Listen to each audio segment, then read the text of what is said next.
Hi everyone, welcome back. This is the colorful iGAME RTX 5080 Ultra WOC. So as you can see, it is a white colored card, very beautiful. This is the lowest price card. In fact, when it was launched at RM 5000 plus, the price has went up a bit recently, but it's still under RM 6000, which is very nice. Now before we proceed further, let's go to the overhead camera and look at the unboxing. Right, so we are at the overhead camera and let's have a look at this card as I unbox. So it's not a fresh unboxing, as in others have unboxed it before. So I'm just, you won't see a fresh peeling of this, they call the wrapper and all. But here it is.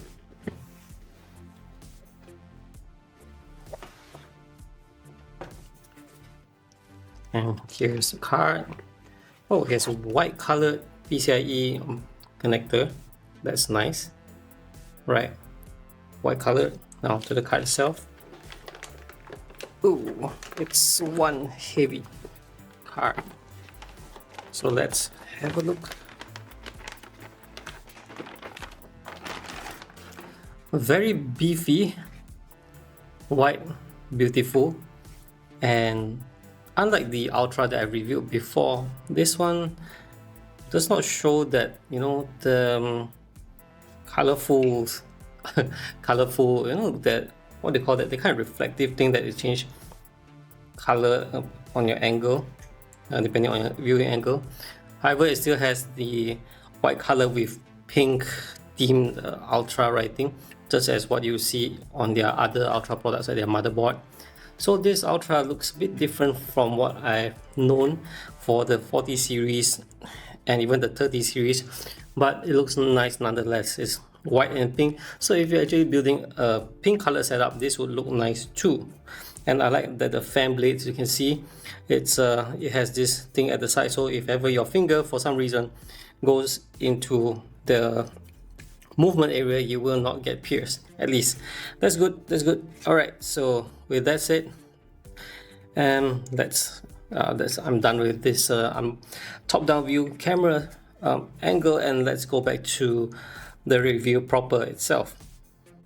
And with the unboxing done, without further ado, let's dive into the benchmark, starting with the 1440p benchmark. In this benchmark, I'm using an Intel Core Ultra 9285K CPU with the colorful Z890 Ultra V20 motherboard. Colorful is the brand of choice for benchmarking here at Goldfries. Now you might be wondering whether is there any difference if I use something like a 7800 X3D. So here it is. Sorry, I do not have a 9800 X3D with me, so this is the best I can do when it comes to X3D products. Going to 4K, this is what the benchmark looks like.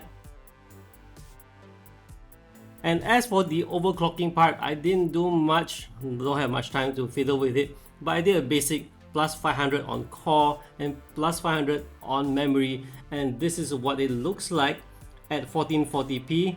It gained about 4% performance, and at 4K the performance gain is about 6%. As for the power draw part, it's pretty much like any other RTX 4080. I'm happy to report that while I'm doing folding at home, the PPD was about 25 million plus minus, and the power draw around 250 watts plus minus, depending on the work unit you get as well.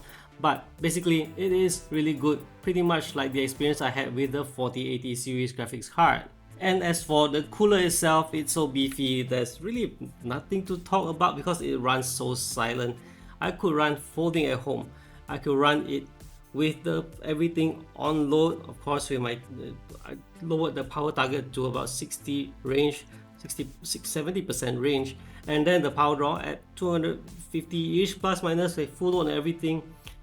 The GPU is like what, 50-60s range depending on whether on the air conditioning or not, and it was running absolutely silent. So for the it's pretty much the entry level 4080 for colorful, yet it is so beautiful, brightly lit, and most importantly, it has a beefy cooler, making it really nice for whatever workloads you need.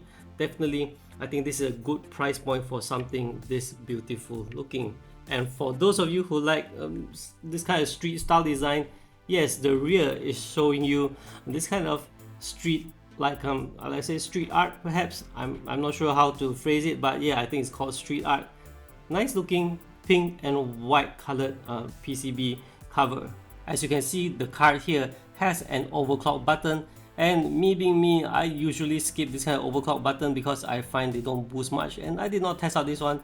I went straight away to the manual overclocking route, of which is definitely show some improvement. To sum it up, a beefy card at a very affordable price point, I think this is a great card. However, I do have one complaint, and that is the design.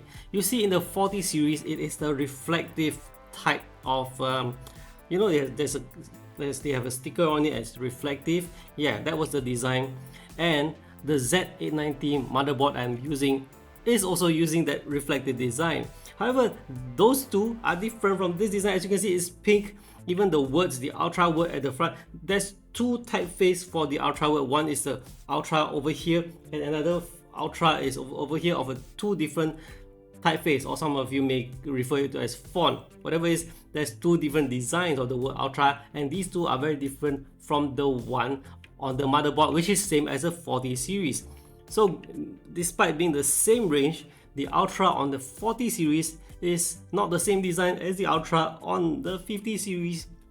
So if you have bought the latest Intel Z890 motherboard, like the one I'm using, which is the Z890 Ultra, and you pair it with the Ultra range of graphics card, you have two totally different designs. To match the reflective nature of the Ultra, you have to use the let's say you bought the Z890 motherboard, which was released late last year. You pair it with this one, which is the closest of their launch. It will not match, and you have to go, in order to have a matching design, you have to go with the RTX 40 series card, which doesn't make sense to me. So yeah, I think that's the only complaint I have for the design aspect. Other than that, you know, white colored, RGB, everything pretty much that. Overall, still a nice product. My only complaint being the design. I hope Colorful take notes of that. And with that said, that's it for this video. Thank you for watching. I'll see you guys in the next one. Bye bye.